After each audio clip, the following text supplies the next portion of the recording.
Durky, welcome to the California Federal Holding Facility. I am your detective, Mr. Otis Theodore Franklin King.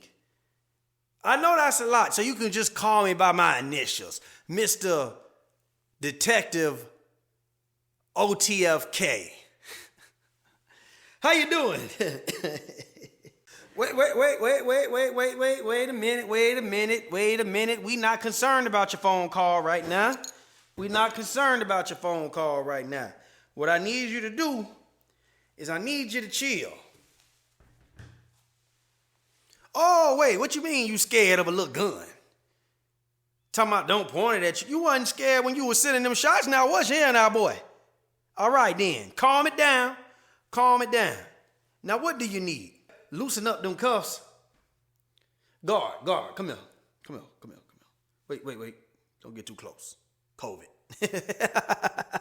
Hey, do me a favor, guard. Go on and tighten up them cuffs for him. Fuck boy trying to tell me how to run my facility. You know what I mean? You fucking little Chicago punks. I don't know who the hell y'all think y'all is. What you said now, Chuck? Boy, I know you was in there like swimwear, you heard? Suck it now. Yeah. Hold on, man. I got this little punk over here. Hey, man. Hey, Chuck, let me holler at you a little later, all right? I'm going to holler at you when we get over there to Chili's. Yeah. Drinks on me, 7 o'clock. All right, pimp. Yo, it's getting hot in here. Hold on. Let me take off my jacket, man. Oh, you said who jury is this? That's your jury, player. It ain't like you gonna need it where you going. I figured I put it on, I rock it, you know what I'm saying? You know what I mean? You ain't gonna need it. You ain't coming back out of here. Check this out. Wrist bling blow. I've been listening to some of that, what's that boy name? We don't even need to know. You know what I'm saying? The roll it kind of tight, Dirk. And in Cuban, I'm going to hit my third baby mama in this tonight. You got what I'm saying? On God. You made some vital mistakes, man. Man, I'm sitting here looking at, hey, man, your rap sheet longer than a Marvel movie, man. Yeah, your rap sheet longer than the Avengers, my boy. It look like you got 3 gun charges that you beat and an attempted murder in Atlanta. You didn't get charged for a shootout at your crib. I wonder how you did that. Looks like you're having federal nightmares now, my boy. Hey, man, you know how dumb you gotta be to crash out about a serial killer?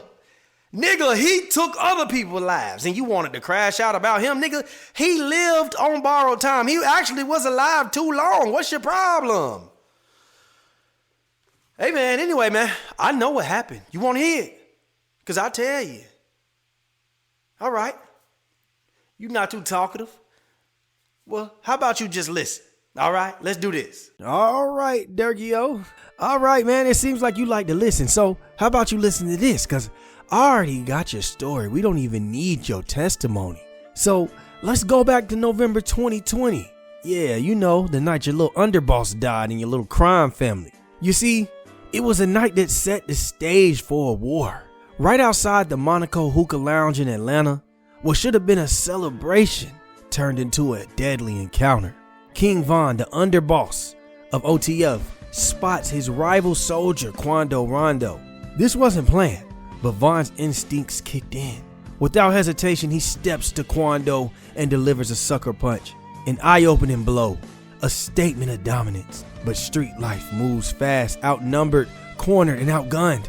Quando's man, Lil Tim, does what any loyal soldier would.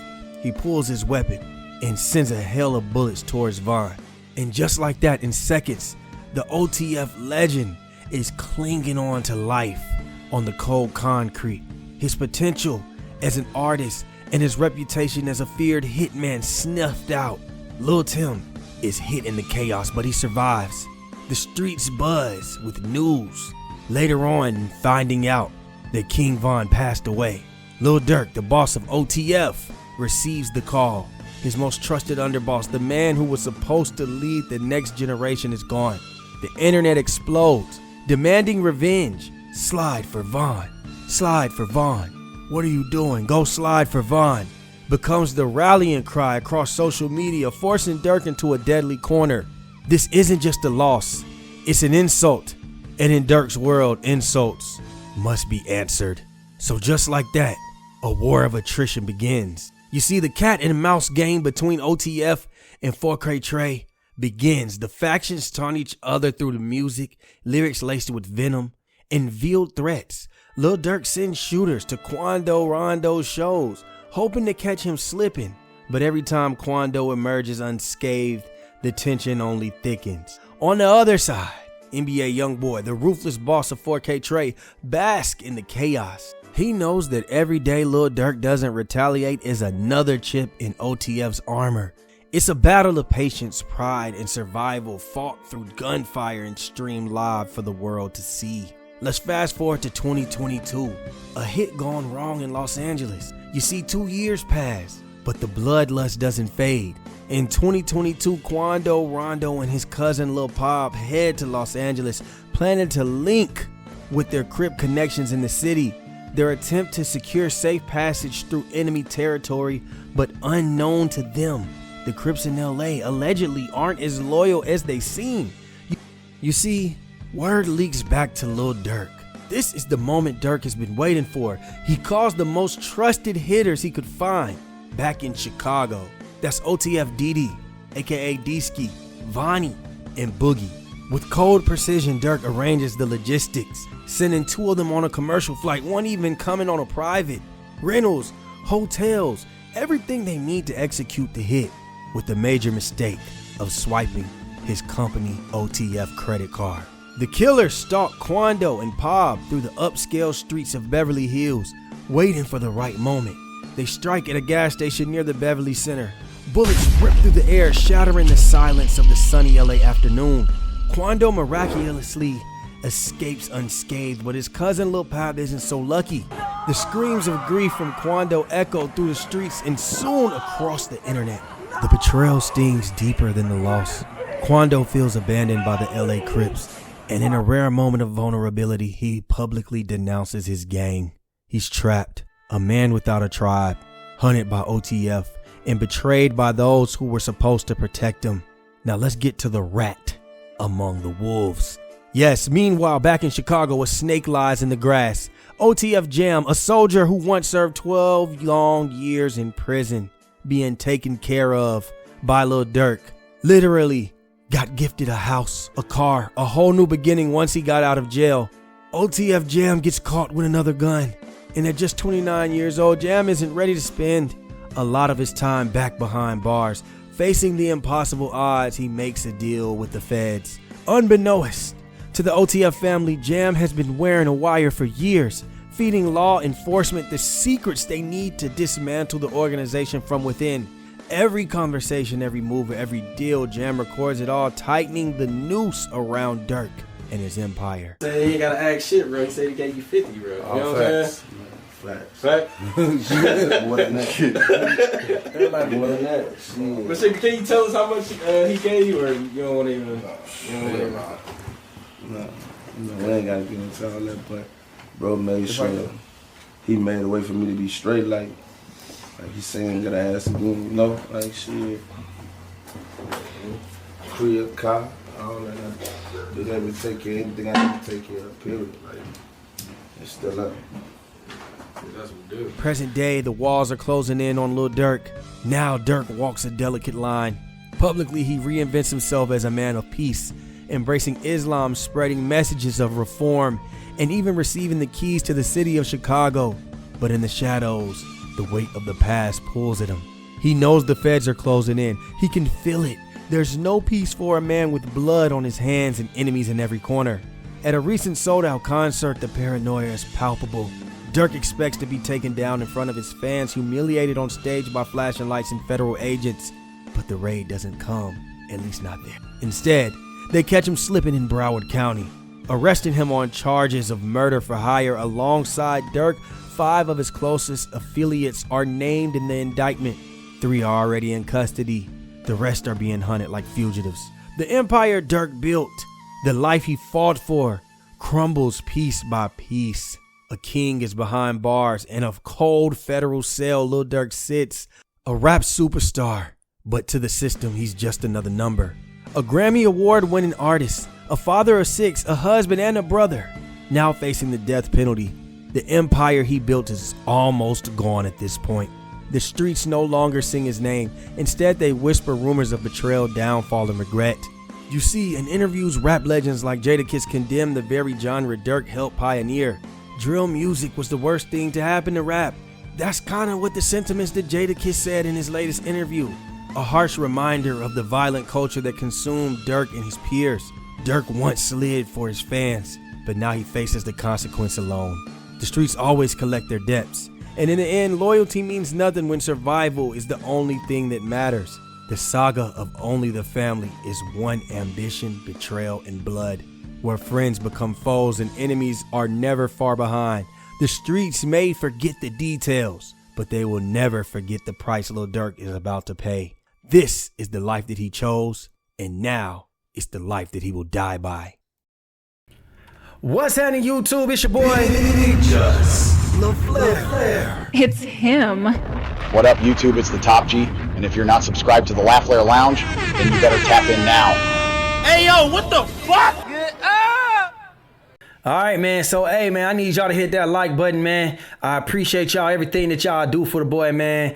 You know what I'm saying? The views been going up lately. You know what I'm saying? So let's just get the likes up. Let's try to get 150 likes on this video, and let's try to get 10,000 subscribers by the end of the year. Road to 10K. Now let's talk about it, man. There's 5 mistakes that Lil Durk made in my eyes in this murder for hire situation that's gonna land him in prison forever. You know what I'm saying? Besides the fact even attempting to do some crazy shit like this, we gonna break this down. Now, number 1, I gotta say, Lil Durk, the first mistake you made was transitioning back into the streets when you were an industry vet. It just didn't make sense. Or even if you were going to put back on the street persona, you weren't actually supposed to do street shit. Now, I remember when you first came in, you had a street aspect to you, a street persona, a street aura to you. And you were one of the first people who started the drill culture. You know what I mean? They saying that you the one who started the war in Chicago. You know what I'm saying? With that L's anthem. Now, I can't confirm nor deny I am not from Chicago, but I hear this a lot on the internet. Now, what I will say is after that, you started transitioning into more melodic pop, love songs. You was dating Dej Low, shawty my say all that. That's where you went. Love songs for the streets, things of that nature. And then when you decided to sign King Von, because you was kind of lukewarm at the moment, and Von turned up and it turned you up. Being around Von, all of a sudden you became Smirk. The locks was coming back. You got real dangerous. You know what I'm saying? You was a follower. You were trying to be Von low key. You catching murder attempts. We know you keep guns. We know you like that. But we thought you was a trapper, a hustler. That's what I thought you was known for on your side of town. I didn't know you were known for drilling shit.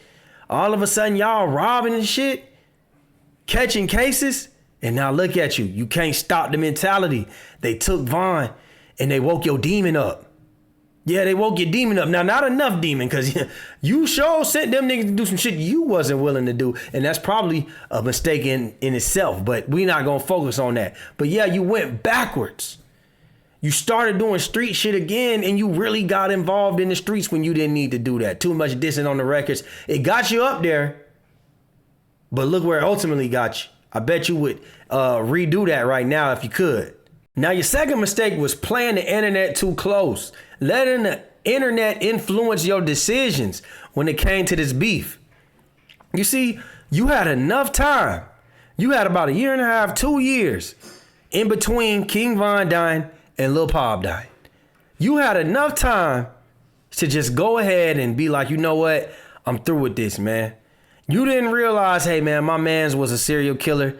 You know what I'm saying? He died on his sword. He went out the way that he would want to. It is what it is. You let these 13 and 12 and 10-year-old fans get in your DMs. You let them get under your comments every time you talk. Every time you said something, they said, slide forward, Von. Slide forward, Von. Slide forward, Von. I don't know if you had nightmares. I don't know if you had nightmares of you standing at the top of the slide and Von at the bottom saying, slide for me, Durk. Slide. Slide for me, Durk. Slide. But it must have been eating you up at night because once you finally got that opportunity, you had time to think about it and you still did it. You let the internet influence you into crashing out. That's really what it was. You really thought that you weren't going to get caught, and you were the same guy that paid for the flights with the OTF credit cards? Are you serious? Let's go on to number 3. Number 3. And this might be one of the hardest ones to figure out because you didn't cut OTF Jam off in time, man. And Jam got you in a little jammy jam. And I ain't talking about house party pajama jam. I'm talking about he got you in a jam. He got you in a rut. You're never getting out. You always gonna be stuck. You gonna be in jail forever. What the fuck? Yeah, that's the jam that you're in. Now, I will say, hey, that was your partner. You looked out for him. You thought that he was your guy. But anybody who's been gone for 12 years, you are not supposed to just trust them fully, 100%. You supposed to test him, watch that man, see how he move when he get out of jail. You don't know where his heart at anymore. You did all this shit for this man, and he still allegedly, he still double-crossed you, man. So at the end of the day, you had to figure that out.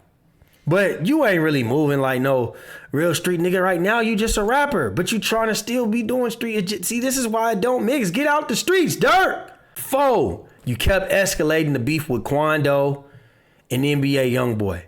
You were trying to capitalize off your dead man's, get your career to keep popping, to be the hottest in the game. At one point, you was like number 2, you might have been number 1. You and Baby. You were capitalizing off of King Von's death. Say you wasn't, you was. And you was capitalizing by beefing with his ops, with his main enemies, the niggas that killed him. But you was doing it too public. See, I don't know what it is in y'all Chicago niggas' bloods and just these niggas these days, everybody's blood. They think that they can just have a beef so public, so deadly, so dangerous, a real life beef to that magnitude where somebody has died, people are getting shot. You thought that you could whisper little clues in the music and not think that the feds wasn't watching? What do you think the feds do all day? Do you think they just sit at home and take naps? You don't think that they look and they infiltrate your organization? You're just talking too freely on the internet. Now you sitting there with them big old bug eyes like this. You big dummy. And number 5, man, you tried to transition to a man of faith too late. You tried to get rid of the street persona after you did some street shit. And everybody knew it was you. We just couldn't prove it. Then all of a sudden, now you want to embrace your Islam, your Muslim faith. Yeah, now all of a sudden you're a man of religion, right? Now all of a sudden you want to push peace. You want to be cool with J-Mane. Yeah, now all of a sudden you want to do these concerts, bring these niggas out, push peace. You was the same nigga said you beefing with your cousin, nigga. Yeah, you really was beefing with your cousin now that I think about it. So what's really going on? All of a sudden now, you want to push peace? Listen, man, the courts don't give a damn that you a Muslim. They'll just put you in the Muslim section right there in the federal penitentiary. They do not care about your faith. They do not care that you give away turkeys. They do not care that you did a song with J. Cole. All my life. Fake ass Nas. I know I can be what I want to be. They know. They know what you're doing. You're trying to clean up your image. But guess what? You don't win the feds by public perception. You win it by proof, lawyers, money. And this ain't like them other cases. Yeah, it ain't no Von to tell on now because you slid for Von. Yeah, it ain't nobody else. Listen, you the highest of the high. You the boss. You the only nigga that can get told on and can't say nothing else. Unless you know something else. But the way that you got on everybody else about telling, the way you got on Gunna about telling, you better not say nothing. You better take your motherfucking years and eat those. Take that death penalty, boy. Take that death penalty. We ain't gonna hear no more music from you, but take that death penalty. It is what it is. You supposed to be the voice of the streets. You better not fold. You better not. But I'ma just leave it at, excuse me, man. This shit just got my heart beating, man. I'ma just leave it at that, man. I'ma leave it at that, man. Y'all let me know what y'all think, man. Do y'all agree with these 5 mistakes? Let me know some more mistakes that he did down below, man. Like, share, subscribe, comment. Hit that notification bell, and we out, baby. Boom!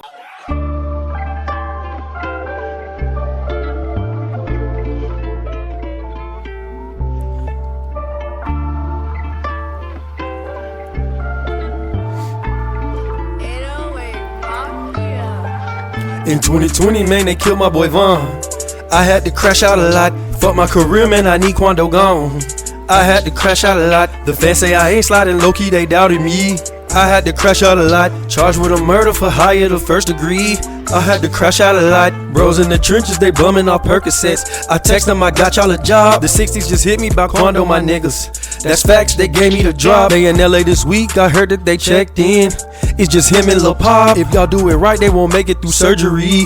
Brody said fly me out now. Shout out my brodies cause they did the damn thing. Ain't hit Quando but took Pablo out. All you heard was Quando scream no. On BD they hit him and bounced. Actually saw this shit on channel 4. Sent a prayer down to hell cause Von that's my bro. Brick baby he nervous but that's still my woe. He the type that you send to the stove. Breaking news, I hate to be rude. I don't care about my kids, I'm a fool. Jam just jammed us, yup, me and the crew. Damn, these gangsters be breaking the rules. If I catch him, we gon' weigh him like a pool. Use Islam to cover the clues, but the feds still knew what to do. Keep that between me and you. In 2020, man, they killed my boy Von. I had to crash out a lot. Fuck my career, man, I need Quando gone. I had to crash out a lot. The fans say I ain't sliding, low-key, they doubted me. I had to crash out a lot. Charged with a murder for hire to first degree. I had to crash out a lot. Until next lifetime, man. I guess I'm going down the road for good this time. I told y'all in 10 years where I'ma be. The feds, where they came and got me quicker. OTF for life.